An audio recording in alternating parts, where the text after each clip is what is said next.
Hello दोस्तों, welcome to back channel राते बितावला को स्वागत है मेरे चैनल्स में। और आज है लेक्चर नंबर 17 और आपको इसमें मैं बताने वाला हूँ इम्पोर्टेंट क्वेश्चन जो आपको मैं 2 बता चुका था और उसमें से 1 यूनिट और बचा है और 1 यूनिट मैं पढ़ा भी दिया। मीन्स आपको मैं टोटली यूनिट 5 तक कंप्लीट कर चुका हूँ। और आप अगर ब्रिज ऑफ कंटेंट के लेक्चर नहीं देख रहे हो तो 60 नंबर पर यानी प्ले लिस्ट में मेरे जाके वहाँ से इंडियन कंटेंट 8072 जहाँ पर मेरा प्ले लिस्ट है वहाँ पर सारे एक एक लेक्चर शुरू से देख सकते हैं। और काफ़ी जने बोल रहे थे कि आपको कंटीजेंट कंट्रैक्ट और क्वाजी कंट्रैक्ट को करा कर ही मुझे कुछ बताना। फिर मैं सोचा कि जो पहले वाले हैं वो पहले तो रिकवर हो जाए, उसके बाद ही तो आपको पढ़ने के भी इंटरेस्ट भी रहेगा। तो इसलिए मैं सोचा कि चलो जो बच रखा है यूनिट उसके भी मैं आपको कवर करा दूँ और सोच रहा हूँ इसमें ही सारे आपको कवर करा दूँ। तो देखते हैं अगर इस यूनिट 3 यूनिट बच रखा है, थर्ड फिफ्थ फोर्थ फिफ्थ और 3 एक साथ हो जाए तो और आपको बेहतर। अगर नहीं हो पाए तो फिर अगले लेक्चर में आपको मैं लेकर आने वाला हूँ। क्योंकि जब अगर हो सकते तो पार्ट पार्ट में बांट के और क्या बोलते हैं एक एक करके आपको मैं अलग अलग यूनिट के भी रखूँगा तो आपको भी आसान रहेगा। ताकि कितने क्वेश्चन बन रहा है टोटल यूनिट में से और पूरा कवर और ऑल ओवर कवर आपको इंडियन करेंट 22 कितने क्वेश्चन आपको पढ़ने के लिए डायरेक्ट और कैसे स्टडी बेस आपको भी मैं बताने वाला हूँ। पहले डायरेक्ट क्वेश्चन आपको मैं क्या क्या आने वाला है और कैसे कैसे उसमें मैं आपको इंक्लूड करा रहा हूँ। फिर और जैसे क्वेश्चन आपको बच रखा होगा कि ये भी आज प्रोबेबिलिटी रहेगा वो भी मैं आपको प्रोवाइड कराऊँगा। क्योंकि अभी इस बार आपको डेट शीट भी निकल चुकी है तो आप देख चुके हैं कब के डेट शीट है। तो इसलिए आपको मैं ये कहना चाह रहा हूँ कि अभी से आपको मैं इम्पोर्टेंट क्वेश्चन बताऊँगा तो इसलिए आपको सही रहेगा। नहीं तो बाद में बहुत चल के एक बार बोझ आता है तो पढ़ने में भी मन नहीं लगता। फिर आप बाद में कहोगे कि कुछ मेरे को आया नहीं आपके लेक्चर से या एनी अदर किसी का आप लेक्चर देख रहे हैं। तो उसके आधारित मैं कहना चाह रहा हूँ कि आप मतलब अभी से ही स्टार्ट किए करें। तो चलिए हम आपको चलते हैं टॉपिक पर और जहाँ पर आपको मैं बताने वाला हूँ आज यूनिट नंबर 3 के इम्पोर्टेंट क्वेश्चंस और हो सके यूनिट 4 के भी रख दूँगा इसमें। नहीं तो अगले एक और लेक्चर्स वीडियो बना के वहाँ पर आपको डालने वाला हूँ। चलिए आप लास्ट तक ज़रूर देखना क्योंकि स्किप बिल्कुल मत करना। और जो इम्पोर्टेंट क्वेश्चन है ठीक ठाक आपको मैं वहाँ बताने वाला हूँ। और उसके बाद में आएगा लेक्चर नंबर 18 में तो आपको देखिए मैं क्या वहाँ पर बताने वाला हूँ। और एक आपको सरप्राइज मैं देने वाला हूँ कुछ एक और इंक्लूडिंग इसमें नया टॉपिक आने वाला है और कौन पढ़ाएगा और नाम क्या है वो आपको मैं खुद ही बताऊँगा। 1-2 लेक्चर बाद के मैं खुद बताऊँगा। तब तक बन रही है ये इम्पोर्टेंट क्वेश्चन में और मैं लेकर चलता हूँ साहब आपको पीडी के साथ में हम बताने वाला हूँ। चलिए दोस्तों आप फटाफट कॉपी और पेन निकाल लीजिए। अब मैं आपको इम्पोर्टेंट क्वेश्चन आपको बताने जा रहा हूँ और आप एक एक इम्पोर्टेंट क्वेश्चन अपने कॉपी में लिखें। तो आप लोग को मैं 10 सेकंड की टाइम देता हूँ, आप कॉपी जल्दी जल्दी निकालिए। फिर मैं आपको क्वेश्चन बताने के स्टार्ट करूँगा। वहाँ पर आप सारे एक एक लिखते जाइएगा। यूनिट है 3 of the residential elements contract, इसमें क्या क्या आ सकते हैं मैं वही बताने वाला हूँ। तो आप अपने कॉपी और पेन जल्दी से निकाल लीजिए और मैं क्वेश्चन बोलने का स्टार्ट कर लूँ। आई होप आप कॉपी निकाल लिए होंगे और पेन। तो फर्स्ट क्वेश्चन आप उसमें लिख लीजिए कि जो आपको मैं पढ़ाए थे सेक्शन 11 वहाँ पर माइनर्स के बारे में कुछ आपको पढ़ाए थे वहाँ पर। तो वहाँ से आ सकता है क्या जो लॉ रिलेटिंग टू माइनर कुछ आपको बुक में देखा होगा, आप वहाँ पर देखे होंगे। तो वहाँ पर एक क्वेश्चन वहाँ पर आप लिखा होगा minors can only benefits out of contract. तो आपको वहाँ पर वो क्वेश्चन 3 मार्क्स में आने का बहुत चांसेस है, वो आप पहले टिक लगा लो। जल्दी से पहले आप टिक लगा लो और उसके बाद मैं फिर बता रहा हूँ। जो आपको पहले बुक लेके चल के बैठना और वहाँ पर जैसे जैसे बोलूँगा वो आपको टिक लगाते और लिखते जाना कॉपी में। अब उसके बाद में दूसरा क्वेश्चन लिखिए आप नीचे।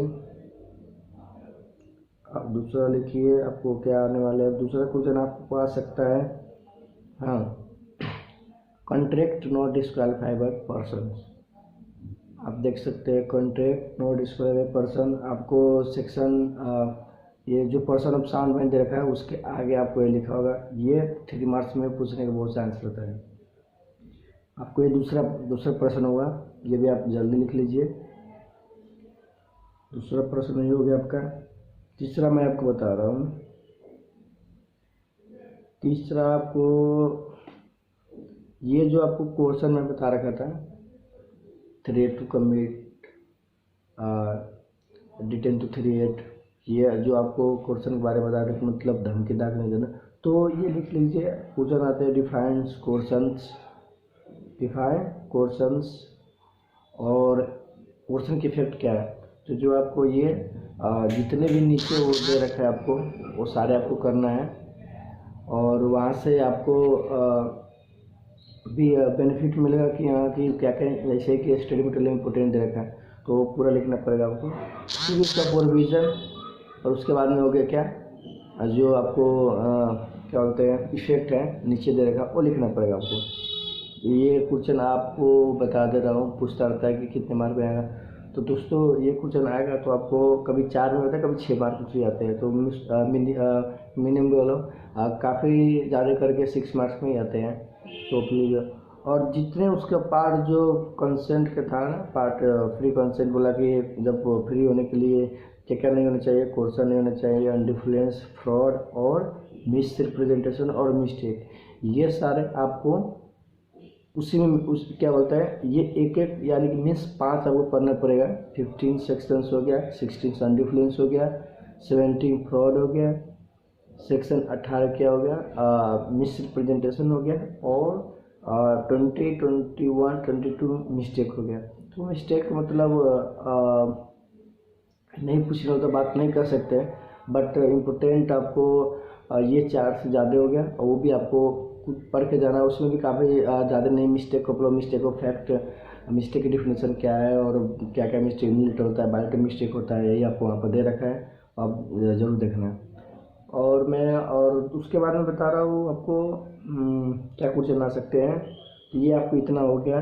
उसके बाद चलते आपको ले चलते हाँ, every agreement in restraint of trade, every agreement in restraint of trade, ये वाला क्वेश्चन आपको केसेस स्टडी में आते हैं। खास करके क्या चीज़ में आते हैं, केस स्टडी। आपको जो आपको 3 केस स्टडी में दे रखा है, वो 3 केस स्टडी अच्छे से पढ़ना। और इसके मैं आपको स्किप साइड कराए थे, और आपको उसके प्रोविजन के शॉर्ट नोट्स आपको मैं ये रख दूंगा वीडियो में, आपको ये बताए थे तो मैं उसको रख दूंगा। बट आप प्रोविजन जब तक पढ़ते रहिए, मैं वहाँ पर सॉरी केस स्टडी समझते रहिए, और मैं रख दूंगा अगले वीडियो में। अगर अगले वीडियो आप मतलब मैं खुद ही बता दूँगा किस वीडियो में रखूँगा। तो उसके बाद में आप टिक लगा सकते हैं। क्या दोस्तों, वेजरिंग एग्रीमेंट, मतलब वेजरिंग एग्रीमेंट किसको कहते हैं और उसका एसेंशियल वेजरिंग एग्रीमेंट क्या है, एक ये क्वेश्चन आपको डेफिनेटली बनता है। और दोस्तों मैं आपको ये बताना भूल गया कि कभी कल क्या होता है ना, जो आपको मैं प्री कंसेंट होने के लिए क्या क्या नहीं होना चाहिए, जो यहाँ पर मैं आपको बताया था। तो यहाँ पर क्या कीजिएगा कि अगर कभी कल क्या होता है कि डिफरेंस भी एक दूसरे के साथ बोलिए 4 जो आपको बता रखा था ना, क्वेश्चन एंड डिफरेंस, फ्रॉड और मिस रिप्रेजेंटेशन, ये इसका डिफरेंस भी काफ़ी बार मतलब पूछता रहता है। तो अगर आपको सारे प्रोविजन याद है तो डिफरेंस आप लिख सकते हैं। अब मैं एक बार ये भी मैं आपको बात रिवाइज करा दिया कि बाद में अपना बोले कोई डिफरेंस तो नहीं बताया था, इसलिए मैं आपको एक एक क्वेश्चन बता ही दे रहा हूँ, क्या क्या आपको खास करके आपको पढ़ना ही पड़ेगा। चलिए आपको मैं दूसरा लेकर आता हूँ क्वेश्चन। वो जगह पर आप इसेंशियल लिख चुके होंगे, उसके आप क्वेश्चन लिखने के बाद में आप लिख सकते हैं ट्रांजेक्शन सिमिलर टू जो गैम्बलिंग वाला आपको देखा होगा वेजरिंग में नीचे। और तो वो 4 जो आपको पॉइंट्स है ना, first transaction, lottery transactions, speculatory transactions, तो ये आपको मतलब क्या करना है, और क्रॉसवर्ड पजल वर्क। तो ये आपको 4 केस स्टडी नीचे दे रखा होगा और काफ़ी बार पूछता जाता है, तो केस स्टडी इसको देख लेना। और जो कभी कल वेजिंग एग्रीमेंट के साथ में अगर पूछ देगा तो 3-4 लाइन जो है वो मैं अभी बताया, लॉटरी ट्रांजेक्शन है, पोस्ट ट्रांजेक्शन है, क्रॉसवर्ड पजल ट्रांजेक्शन है, स्पेक्युलेटरी ट्रांजेक्शन है, वो आपको क्या करना है, वो कम से कम उसको हाईलाइट या जो ऊपर के दे रखा है सो याद करना पड़ेगा। अब दूसरी बात आपको बता रहा हूँ।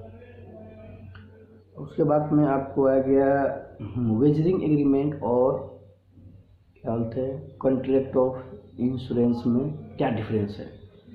दोस्तों इसको क्या बताया जाए, बहुत काफ़ी बार ये पूछ रखा है वेजरिंग एग्रीमेंट और क्या बोलते हैं कॉन्ट्रैक्ट ऑफ इंश्योरेंस के डिफरेंस क्या है, बहुत बार पूछ रखा है इसको। तो VVVI आपको मतलब वहाँ पर लिख सकते हैं, वेरी वेरी इम्पोर्टेंट।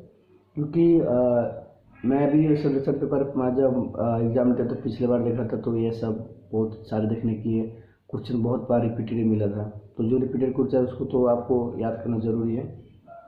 तो मैं आपको इस यूनिट के मैं सारे क्या बोलते हैं एक दो क्वेश्चन आपको क्या छूट गया, हाँ एक ये दोस्तों एक और क्वेश्चन आप उसमें जोड़ लो, नहीं तो बाद में आप ऐसे तो आपको ऐसे स्टेटमेंट सारे पढ़ना पड़ेगा। फिर भी मतलब काफ़ी ज़्यादा इंपॉर्टेंट मैं आपको बता दिया हूँ कि ये करने से आपको 100% मतलब गारंटी होती मैं पास हो सकता हूँ। और क्योंकि ऐसे सी में तो कोई नहीं बोल सकता कि 100% में पास हो जाऊँगा, क्योंकि एनी डाउट मतलब 1% भी प्रोबेबिलिटी रहता है कुछ हो जाए। चलिए मैं क्वेश्चन हूँ जो आपको पर्सन ऑफ साउंड माइंड जो मतलब आपको नहीं लिखा था वो कभी कल 3 मार्क्स में वो भी पूछ देता है, वो आप लिखिए। इसी के साथ मैं ये क्वेश्चन बोलने के साथ में सारे क्वेश्चन आपको मैं इस इंग्लिश के कवर करा दिया और आपको यह पढ़ना है और काफ़ी ज़्यादा आपको मेहनत करना पड़ेगा। जो 2 इंच और पीछे मैं रखा हूँ वो आप वहाँ पर देख लेना। तो चलिए अगले वीडियो में दोस्तों मैं मिलता हूँ, वहाँ पर आपको यूनिट 4 के इम्पोर्टेंट सारे क्वेश्चन लेकर आऊँगा। जब तक लिए आप मेरे चैनल्स में बने रहिए और प्लेलिस्ट में जाके टोटल रखो वीडियो, वहाँ से आप देख सकते हैं। और नए नए दोस्तों से अनुरोध है कि कृपया करके चैनल को सब्सक्राइब करें अगर नहीं किए हो तो, अगर किए हो तो शेयर कीजिए और कमेंट कीजिए और दोस्त देख पाए। और जब तक लिए मैं यहीं तक ये लेक्चर रखता हूँ, अगले वीडियो में फिर मिलते हैं। Tata bye bye.